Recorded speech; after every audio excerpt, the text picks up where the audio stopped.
About to go live.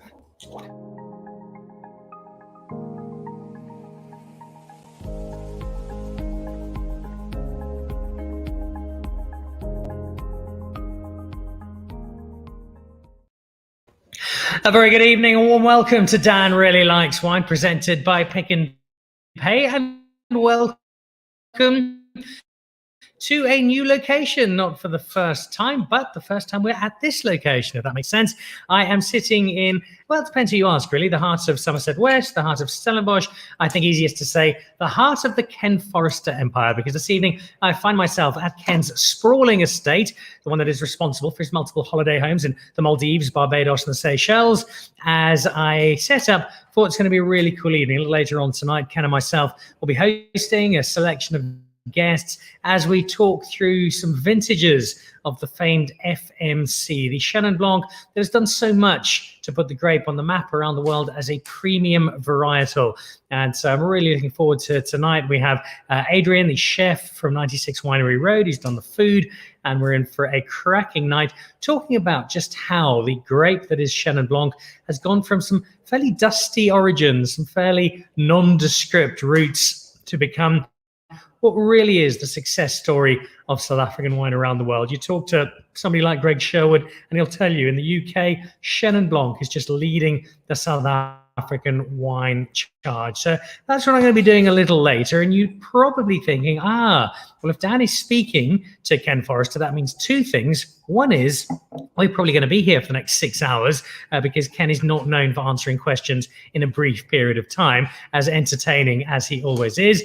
You're also thinking, well, we're definitely going to be talking Chenin Blanc because Ken is the godfather of Chenin Blanc. He's just done wondrous things with the grape. Well, I'll tell you what, we are doing nothing of the sort. We're not coming close to tasting Chenin Blanc tonight, because one of the challenges you face when, like Ken, you create a wine that is so established in a particular space is that everything else you make can sometimes fall off the radar a little. And so every wine that Ken makes that's not Chenin Blanc has to push just a little bit harder for attention because everyone's looking at Ken's Chenin. So we are instead going to be trying two wines that aren't Chenin Blanc. One is the Dirty Little Secret, which doesn't refer to the deposits in an unnamed bank account that Ken makes on a monthly basis in Namibia. It's something completely different, and Ken himself is going to be chatting to me about that in a moment. And then a little later on, Sean Matthijs, he's actually the real genius of Ken Forrester. He's the guy who really makes things work.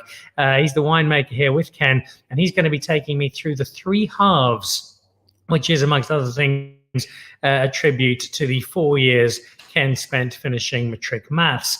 And it's a really cool wine, and it's one I'm really looking forward to trying. But we're not only talking to the Ken Forrester team, we're also in the middle of that. So post Ken, pre-Sean, going to be heading out to France and the champagne house that is Billecart Salmon, and trying some of the exceptional, and I say that very deliberately, the exceptional French champagne for which the house is so valued and so revered, and trying some of that because just coincidentally, the Ken Forrester team did distribute it across South Africa. And as much as I love and support South African wine, and I think South African Cap Classique is as good as any, it's always important to get a sense of a benchmark with the top international houses and see how they compare to what we have here in South Africa. So that is what is lined up here at Ken Forrester. Sean Matthijs at the back end of the show, the guys from Billecart Salmon, Paul joining us in just a moment. But first up, not for the first time on Dan Really Likes Wine, and it certainly won't be the last, because he's a dear friend of mine. He's a great feature of our South African wine landscape and a wonderful raconteur, on top of making some pretty good wine. It gives me an enormous amount of pleasure to invite Mr. Ken Forrester to saunter onto screen. Ken, if you'd like to come and join me. So there we go, with the jaunty swagger of a young winemaker. Welcome, how are you? Dan, always great, always good to see you. Thank you so much for your time, as ever. And good evening to everybody. Hi out there. Wonderful to chat. Wonderful to see you and have some time to talk. Indeed it is. And as I suggested, most people would automatically be expecting, well, it's Ken Forrester. He wrote the book on premium Chenin Blanc. We're going to be talking about Chenin, which of course we're not. We're talking about some different wine, and I'm quite excited about that. But it's, and again, we've had a similar conversation in the past. To what degree is there a challenge, being the Ken Forrester brand, to remind people, to convince people that you can make wine other than great Chenin Blanc? You know, Chenin Blanc is a self-fulfilling prophecy. You can make Chenin Blanc in so many different styles that it really is moldable. It's the putty, the clay that you would probably want to work with if you were just a potter. And I think that's the beauty of Chenin Blanc, is that it can create, and it does speak of its terroir. It speaks of where it comes from. If you go into the Swartland, you find Chenin Blanc that's completely mineral and beautifully so. If you go into Stellenbosch, you find fruity Chenin Blanc. You go to Paarl, you find big, rich Chenin Blanc. Chenin Blanc shows where it's from. I mean, it's like talking to somebody, who's come from Italy. They'd still have the accent from the country. So it's a wonderful, if you like, a translator of terroir. I think it amplifies terroir. It does wonderful things, yeah. And then we could sit and talk about Chenin Blanc for days to come, but we're not going to do that. We're instead going to try something called the Dirty Little Secret. Before we get you to introduce and tell us about it, just very quickly, we are either, depending on where you are, at the back end of or just finished the state of harvest. Based on where you are in the broader winelands, where does the Ken Forrester team sit, and what's 2021 looking like? The harvest was going to be fine. It's a wonderfully cool year. As one of my folks said to me, "Die son het nie baie geskyn." The sun actually shone plenty, but it was cool. We actually had cool nights. My wife told me that summer this year only began on the 15th of January. When we could sit outside to have a meal with our friends. It's been an all-round cool year, about 2 weeks later than usual, whatever usual might be. Normal is a whole different definition of normal today. It's not what normal used to be. And so, it's a wonderful year. The whites came in beautifully, lovely acids, great fruit. And then Mother Nature, just to keep us on our toes, created a small deluge, a little flood, and we suddenly were all in trouble with our red wine grapes. Broke out the leaves, waiting for reds to get ripe, looking to get phenolic ripeness on the reds, looking to get sugars, and the leaves are tired. They've been hung for a long time. So it's an interesting year for reds. I'm going to reserve judgment until I get them all in the cellar. Once I've given them all a little press and a cuddle, we'll come back and tell you how they feel. And of course, there'll be a couple of people think, what, Ken Forrester making red wine? They don't do that. Well, we're going to try some of the red wine with a very exciting young member of our winemaking community just a little later. But let's start with the first wine for today. And this here is the Dirty Little Secret, which before we even try the wine, does open up so much of a line of interrogative. The Dirty Little Secret. Tell me where the name comes from before we even look at the wine, Kenneth. Sheer jealousy, nothing else. Looking at the hipsters, the youngsters, making this new trend of natural wine. And I'm thinking to myself, so what's natural? And on interrogation, I'm told that it means we use native yeasts, spontaneous fermentation. Quiet for a moment, and behind us, you hear the sound of native yeast bubbling away in all these barrels. They're burbling away behind us. They sound like guppies would look if you were looking in a fish tank. They're all bop, bop, bop, bop. And we've been using wild yeast for 25 years. So I was never quite sure what the big deal was about that. But I thought to myself, one shouldn't judge. Go and make a wine that's completely natural. Allow it to go through malolactic fermentation, allow it to be barrel fermented, aged through mallow in the barrel, minimum intervention in terms of sulfur or anything else, no additions, nothing to feed the yeast, and no filtration and no fining.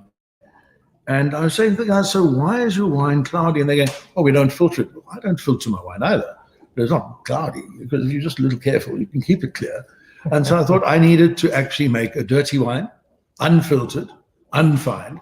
I'd keep the origin a secret, wouldn't tell anybody where exactly it was from, find a very, very old vineyard, and then just to confound as many people as possible and cause some consternation, make sure it's not from one vintage, but rather from multiple vintages.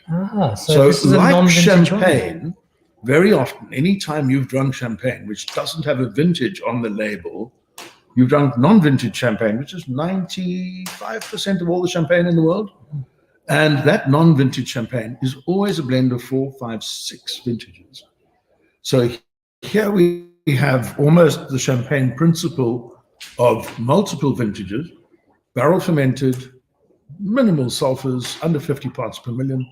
And it's a matter of keeping the wine for 3 years in barrel, 3 or 4 years, and then putting together a blend, utilizing the youngest batch and then adding some complexity from your older barrels, and then holding a blended barrel to put into your next batch the following year. So you always have some familiar family connection to the wine ahead of you, that it always contains the wine behind.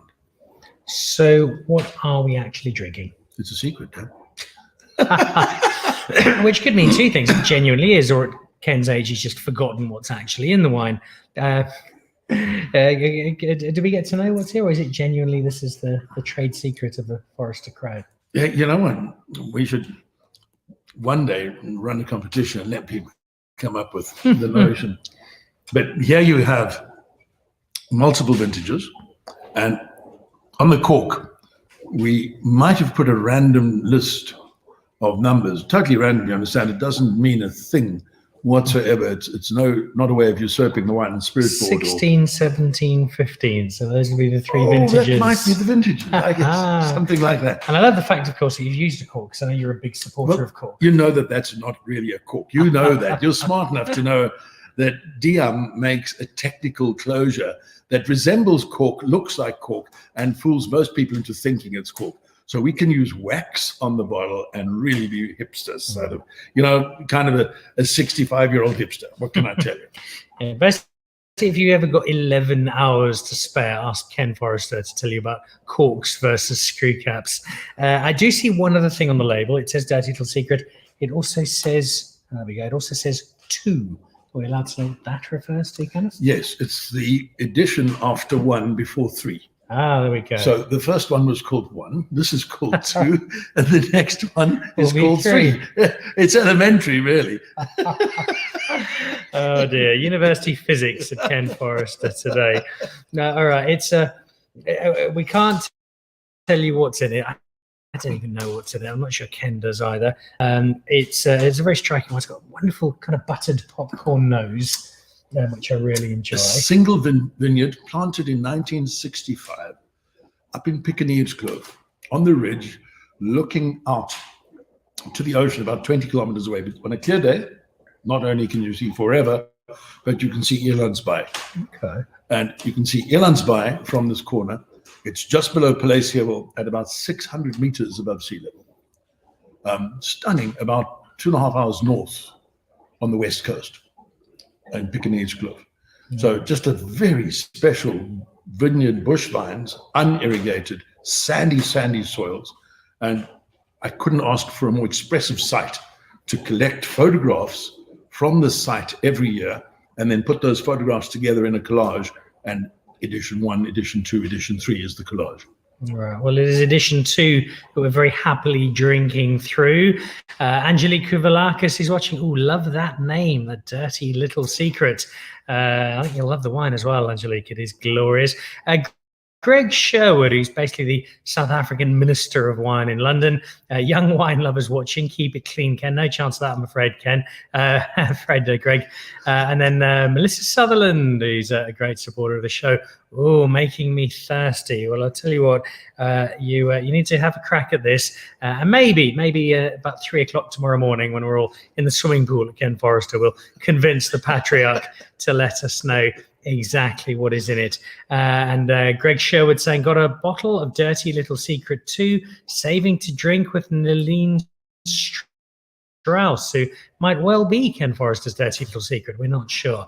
And so, Ken, it's a delight to have you. I know you're preparing for our big dinner tonight, and we're going to be showing it later on. We're going to be jumping onto the team at Billecart Salmon in just a second. But before I let you go, two quick questions. One of them about Billecart Salmon. You bring that in as the Ken Forrester team. I've got a pretty good idea of the importance of being able to show our own cup classique in the context of the great French champagne houses. Tell us a little bit from your opinion about Billecart Salmon and why you feel it's so special. Dan, it was the very least I could do. It was a long time ago, 22 years ago, at the Park Lane Hotel in London at the Oddmans Festival. And one used to gather there, used to screech in off the aeroplane on a Saturday morning, pour your wine at the table, meet all your friends from last year, go out and have a huge time, try and remember which hotel room you'd booked into in London somewhere, and then get back there on Sunday morning in time for the second day of the show. And Billecart Salmon, sadly for them, had a booth right next to mine. And I went to them and I said, chaps, I really would love a little bit of champagne. And they took me at my word. They poured me a little bit of champagne. I was like, you must be kidding me. I do need a glass full, please. And I said, but you must be from South Africa. And I said, yes. What about your brand in South Africa? And that was 22 years ago. I've represented them ever since, brought their wines into the country. It's a family house, started back in 1818. The stories vary. If you talk to her family, Elizabeth Salmon was very well endowed in property in the Champagne region. And if you talk to his family, he had the best property in the Champagne region, but apparently they married each other for their properties.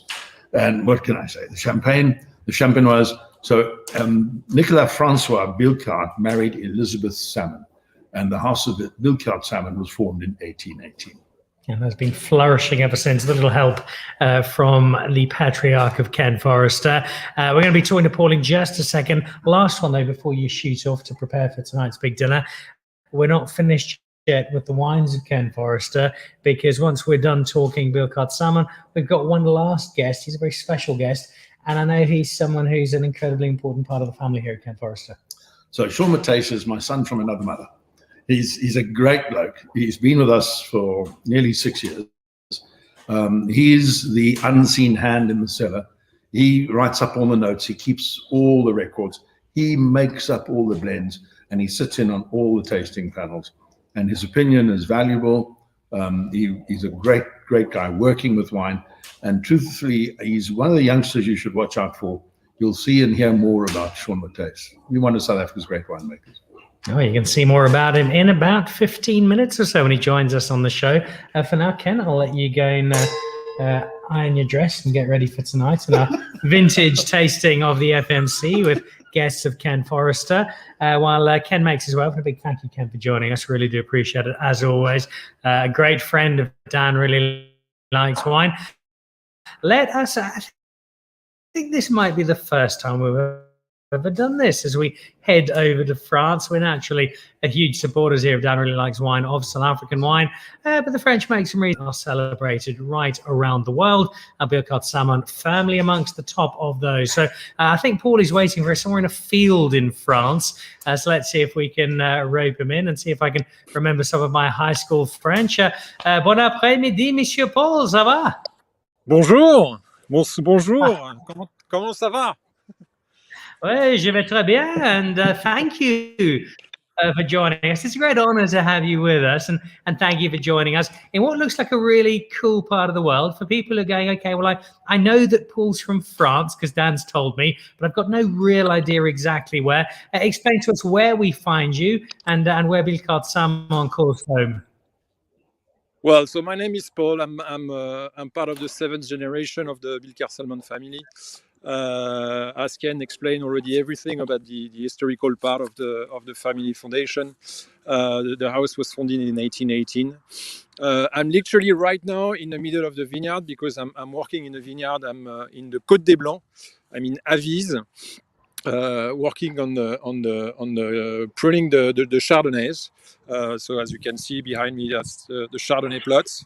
So one of the great appellations of the Côte des Blancs. And yes, so the situation right now with the COVID don't allow me to be there with you in South Africa, but to be close to our vineyards.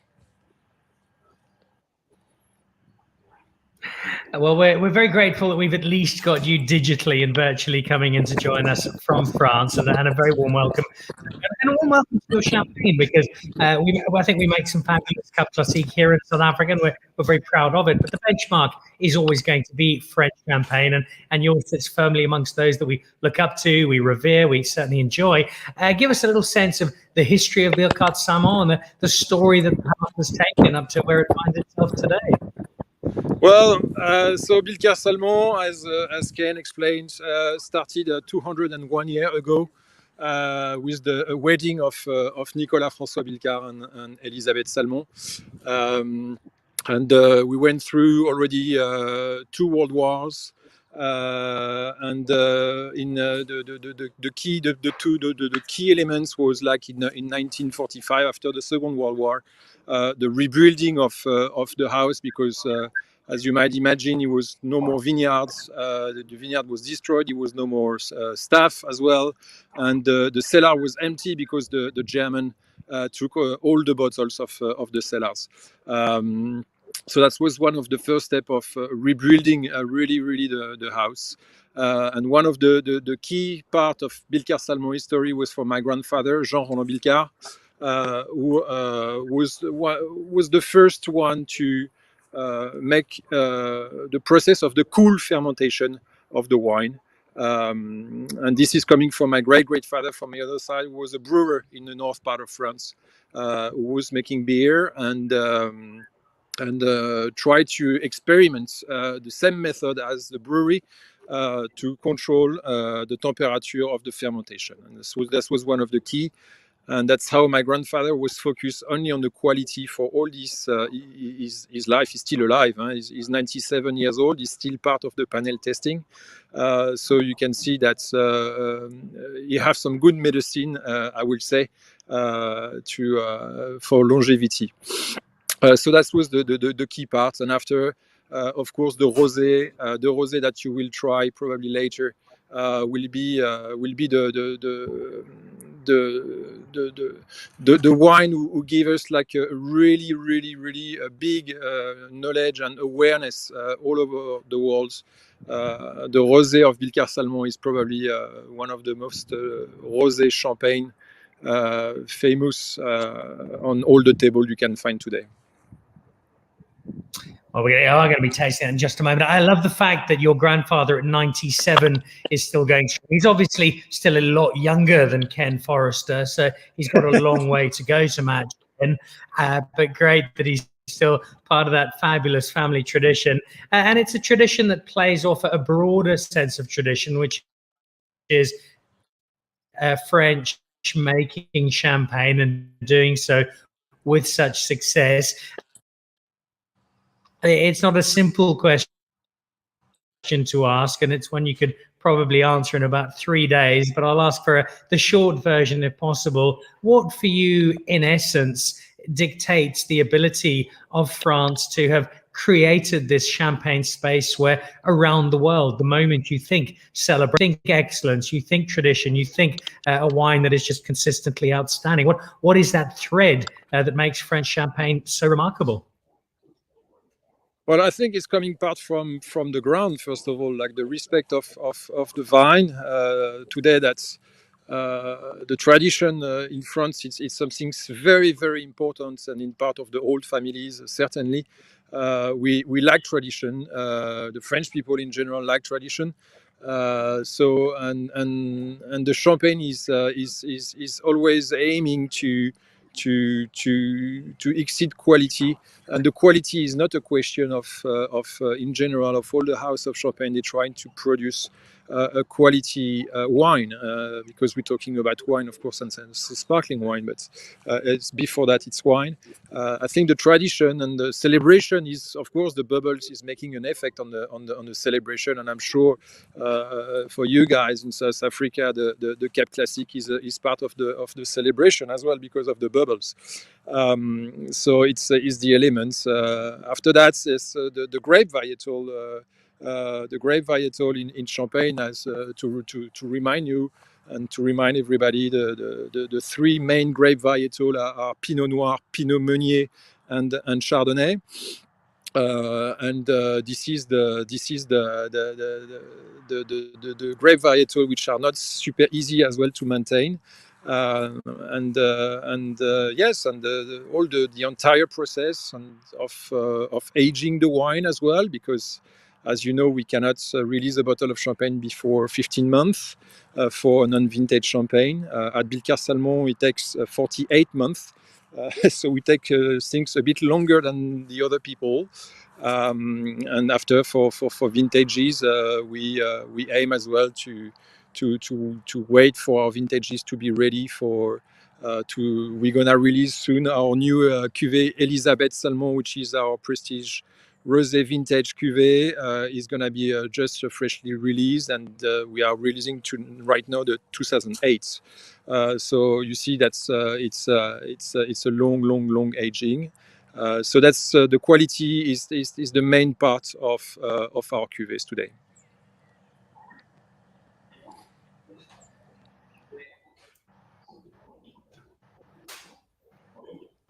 Can you hear me? Apologies, I think we're losing a little bit of sound there on our connection with France. I think we've got you back there. We lost you for just a second there, Paul, but I think we got the bulk of it, which was you saying it's lots of great history. Hope one day to be as good as South Africa at making bubbles. I think that's what you were saying. But Bubbles, a great breakdown of the history there.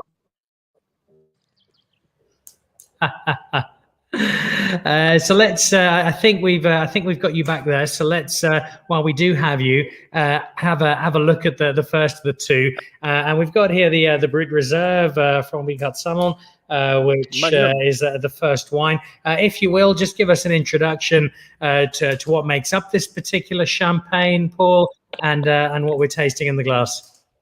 Well, the Brut Reserve, as I said, is a 24-month. For this cuvée is a 24-month aging. We have the perfect example of what champagne blend is, because we have 1/3 of the three grape varietal: Pinot Noir, Pinot Meunier, and Chardonnay. We have on this cuvée right now that Ken have in South Africa is a reserved wine of 60% reserved wine of 2014 probably, and this is, as my grandfather say, this is what champagne should be. It's a brut, blended champagne, and that's what champagne is about. It's about blended and a non-vintage, so blending reserved wine and a fresh wine from the fresh harvesting.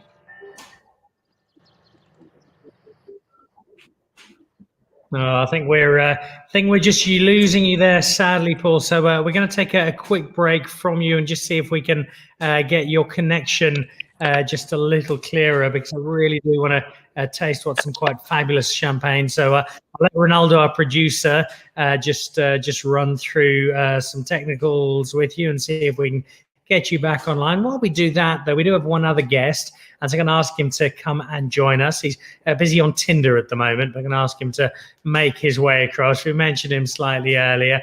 I think he's got some glasses ready for us, and he is the man who works alongside Ken Forrester, and it's kind of the way, like if you're a chef, basically the chef does none of the work, and everybody else helps out. So there's the guy who does the real work, while Ken claims it. Sean Matthews, welcome.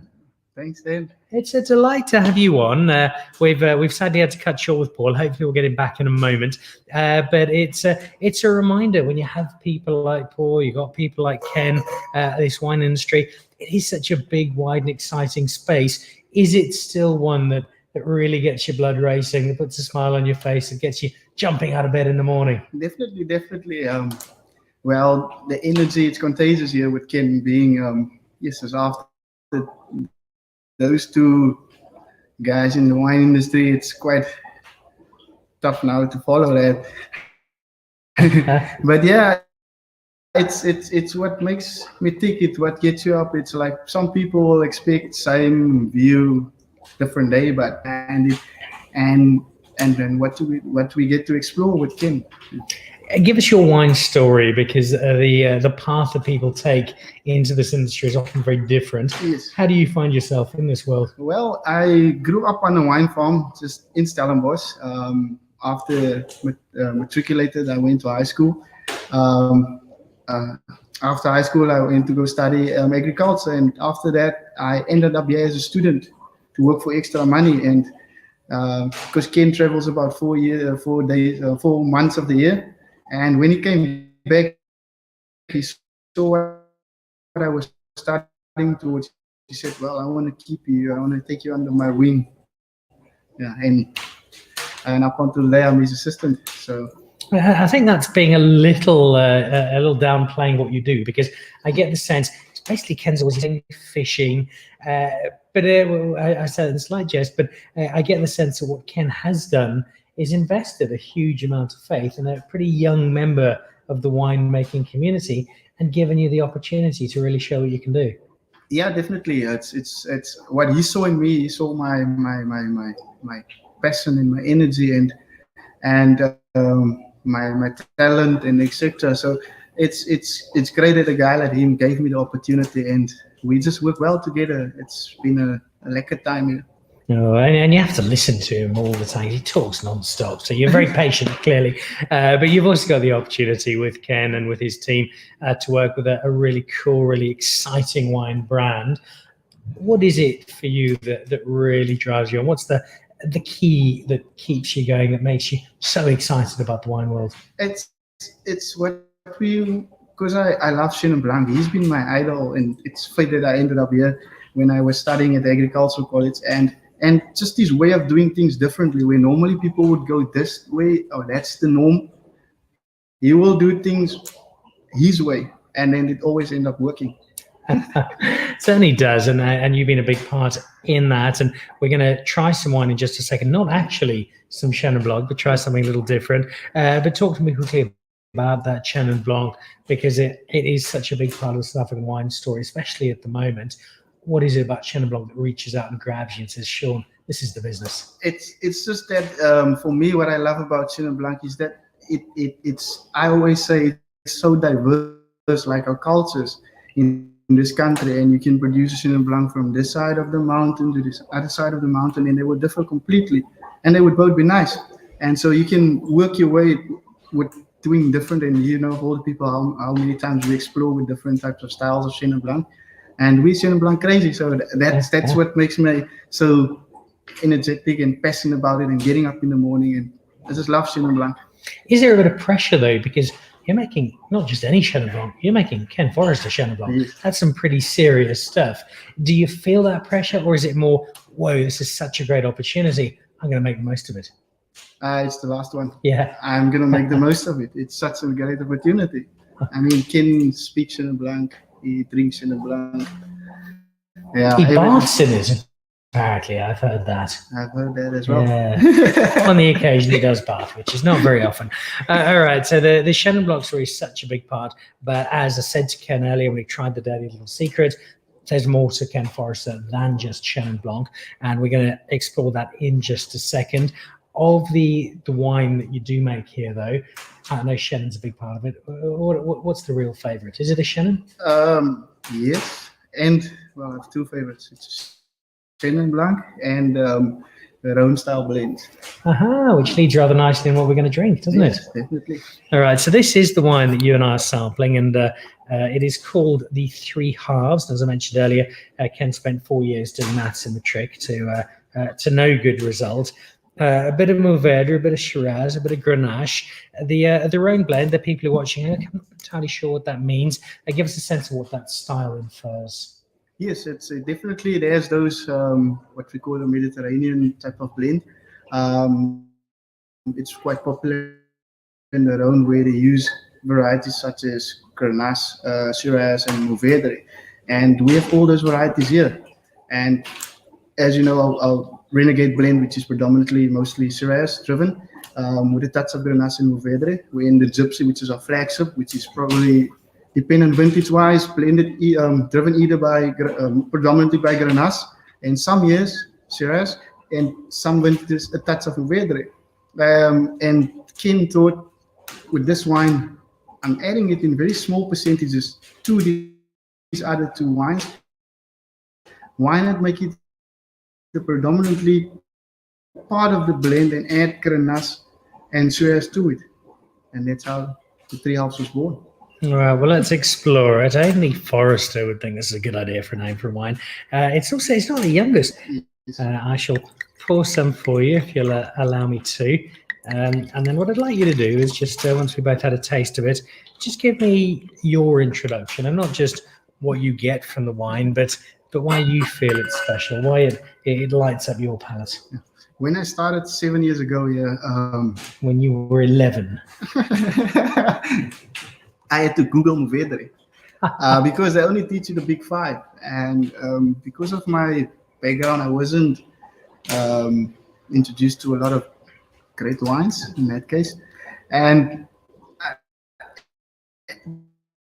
Mourvedre is usually where people will tell you, what is Mourvedre? Don't bother with Mourvedre. And I just lean into more of the Mourvedre side. So this wine was, for me, it gives you that best of all three varieties. You get that earthiness of Mourvedre, and then that Grenache, that red fruits, and then that spiciness pops through as well. It's sort of I was with Mourvedre, get that kind of dark, brooding, sort of almost sulking kind of figure, and it does it casts a good kind of shadow over the wine. It adds a richness and a character to it.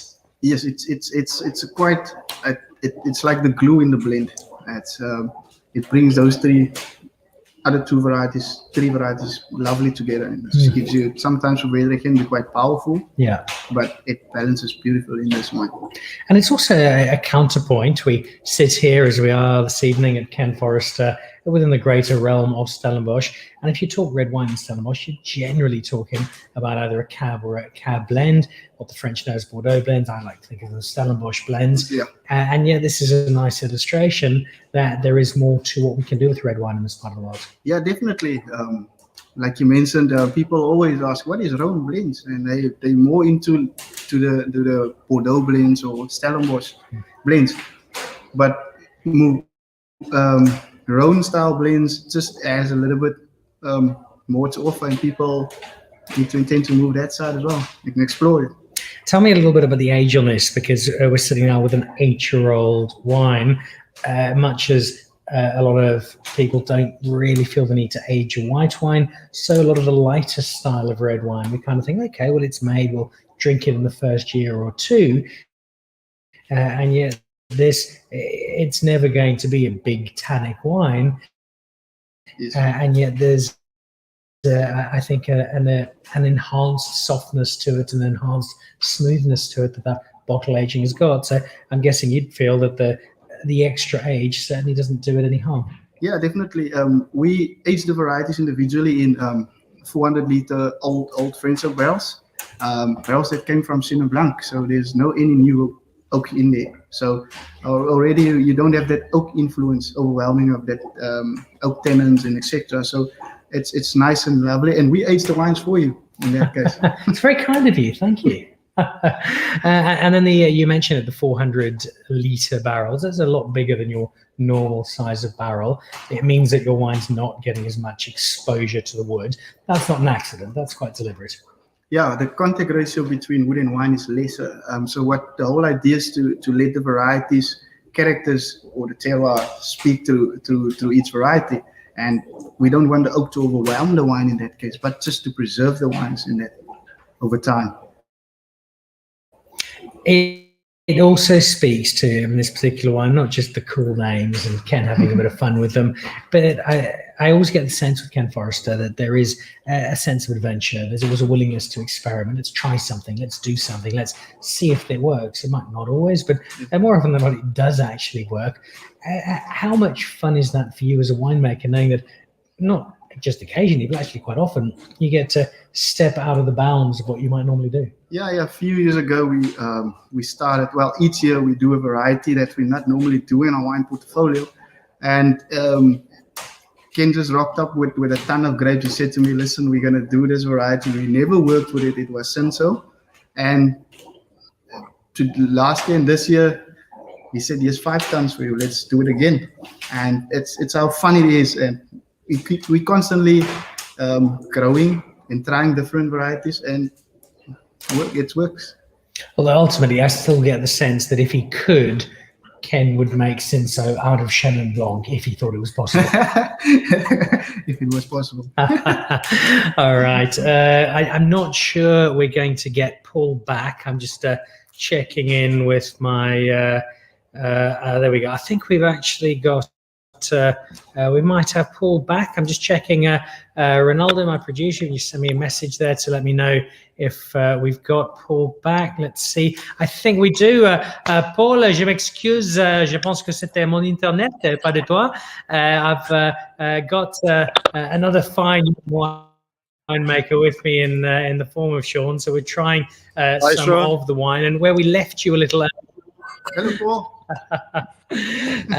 We left you with trying the Brut, so I'd like to go back to that Brut. But just before I do, I'd like to ask you a very important question, probably the most important one I'll ask you all evening, Paul, which is, have you tried much South African Cup Classique? And if you have, what are your thoughts on it? Well, I tried, not a lot, but I think I tried like around 20 to 30 different Cup Classique. I think the Cup Classique have his own DNA, which is the Chenin for me, and the Cup Classique on the Chenin base is for me something wonderful, and it have its own DNA basically. I think the Cup Classique should not compare to Champagne. I think the Cup Classique have its own identity.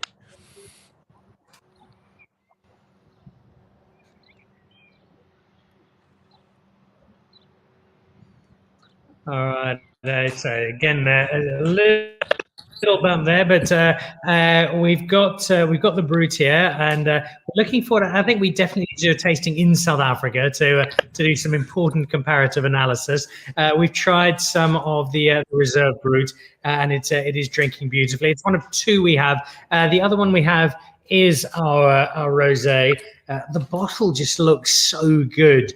I mean, I look at this and I just want to drink it based on the bottle. And that's before I've even had what is some exceptional wine inside. Talk to us, if you will, Paul, about the Brut Rosé, how you make it, what's in it, and what makes that quite so special for you.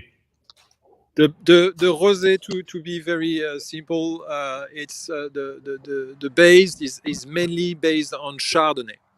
Okay, we based our wine mainly on Chardonnay, and after the secret is as well how we make our red wine, because we make still red wine to blend the rosé. So, but the essence of Billecart Rosé is mainly that we put a lot of Chardonnay inside. Well, and it's clearly working, I think, but I'm not the expert, Paul. I've got the expert beside me here, and South Africa's most exciting young winemaker. What do you make of this French stuff? Do you think they're doing okay? Oh, they're doing a good job. And champagne, I mean, we love it. We drink bubbles all the time. But there's just something special about French champagne, isn't there? Yeah, there's the romance to it, definitely. There is indeed. This is the Chardonnay-led Billecart Salmon Brut Rosé. As I said, we're gonna have to drink it in person here in South Africa. I know what we often have it with here, Paul, when we're drinking champagne. Lots of oysters, lots of seafood. If you're opening a bottle of this Brut Rosé a little later on this evening, sitting at home back in France, what's the food that you're having with this? Well, usually I can have the rosé as well on an aperitif, and I love to have my rosé with a real fresh piece of the heart of the Parmigiano. That's how it is, but I love it like this. And as well all the red fruit elements, fresh red fruits, berries that you can find as the strawberries, raspberries as well. It's absolutely beautiful.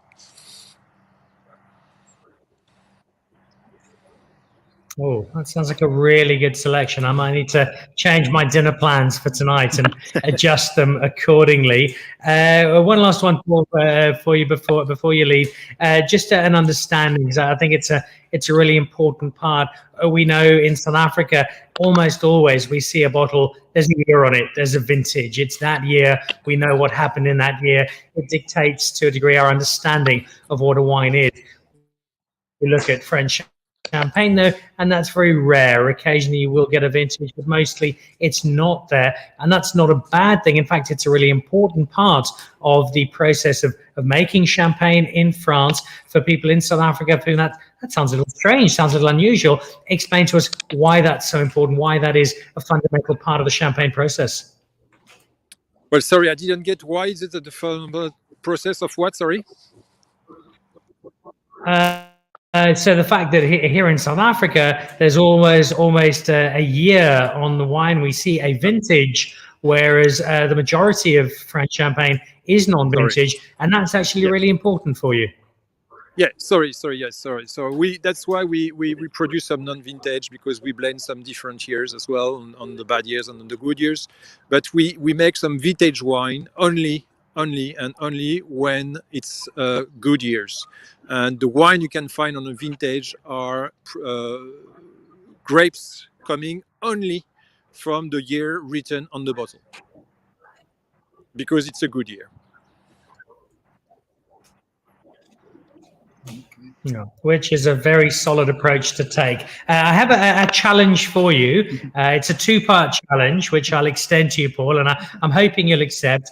The first of which is we will try and bring Ken over to France so that he and your grandfather can have a challenge as two of the oldest winemakers in the world, and we'll set them up against each other because they're of a similar age to see how their palates go and how they compare wine.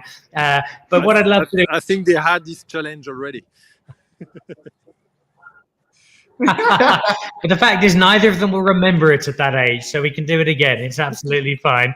But more seriously, what I would love to do, Paul, is to have you over in South Africa, to have you back with us in the Dan Really Likes Wine cellar, and to set up some of your Billecart Salmon and set up some of our great South African Cup Classique, not in a case of one is better than the other, but simply because I think both countries are making some really, really nice wine, and it's a great chance to celebrate what is great about both of them. So if you're up for some wine and some bubbles in South Africa, as soon as we can get you a vaccine passport and a flight into Cape Town, please come over. We'd love to do that.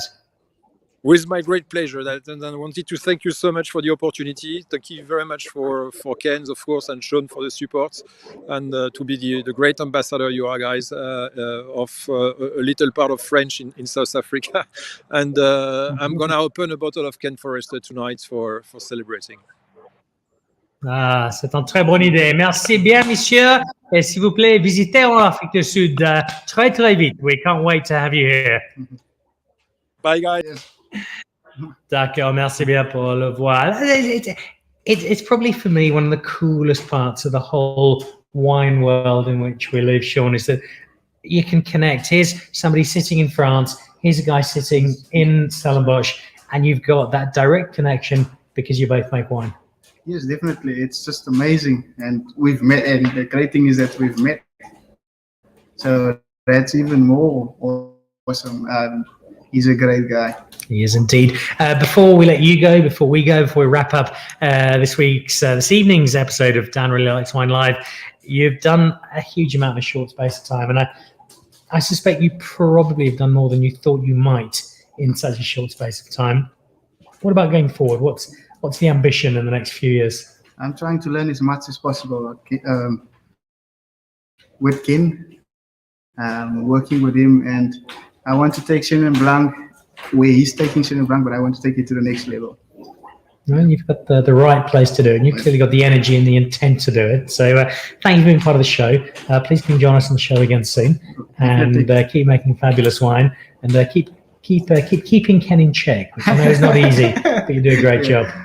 Thanks, Dan. Cheers. All right, Sean Matthijs joining us on Dan Really Likes Wine tonight with Pick and Pay. He calls himself the assistant winemaker. He's nothing of the sort. He is the winemaker, and Ken just kind of hovers around in the background, having fun and tasting exorbitant amounts of wine. That wraps us up this evening. Ken and I will be jumping on stage very shortly to host a night with a number of guests here at Ken Forrester and celebrating some past vintages of the FMC. It's a great South African Chenin Blanc. It's a great South African wine story, and it's one we're very proud to support as Dan Really Likes Wine. Before we say goodbye, just a quick reminder, if you're not already, to become a member of that Pick and Pay Wine Club, it is free of charge, and it is dead easy to be part of. An SMS with your smart shopper number to 36775, and voila, you are part of that team, and you get the opportunity. Wines every month. There are also deals on a case and a magnum every month, and you get some cool opportunities, some cool prizes, some cool competitions. It really is fantastic. A couple of people just dropping in a comment or two. Elenice Matthijs saying, love it, Sean Theodore Matthijs. I'm going to go on a limb here. I think that might be your mum, Sean, because my mum only calls me by my full name, and I suspect that might be you, Elenice, although, to be honest, Elenice, look at your profile picture. You look like you might be Sean's younger sister. I'm not sure. And also Grant Saul's great show, Bring Me Back a Vertical on FMC. Grant, I'm actually going to drop you a note because I know there is a very special vertical that Ken Forrester has available that might be able to get hold of you and send it up to you for. So that wraps us up. Next week, got all sorts of cool stuff. If you haven't seen it already, currently online, part one of our interview with the great Michael Frijon. Part two comes out next week, along with some more great live tastings and live shows. I'm off to join Ken Forrester for our vertical tasting with some of the Ken Forrester VIP guests. We've got some lovely wine to try. And there's Johan. Johan saying it's his wife, Dan. I think it's his daughter. Can't possibly be his wife. She looks far too young. Elenice, thank you so much for being part of it, and Johan, thanks for watching as well. So that wraps us up. Dan Really Likes Wine, presented by Pick and Pay, coming to you live from Ken Forrester Vineyards out in Stellenbosch. Thanks for watching. Thanks for supporting. Big thank you to Paul for joining us all the way from France with his Billecart Salmon, and to Ken Forrester and to Sean Matthijs for a wonderful insight into the wines of Ken Forrester. Have a great week. Keep drinking and supporting South African wine. We'll see you online soon. Goodbye.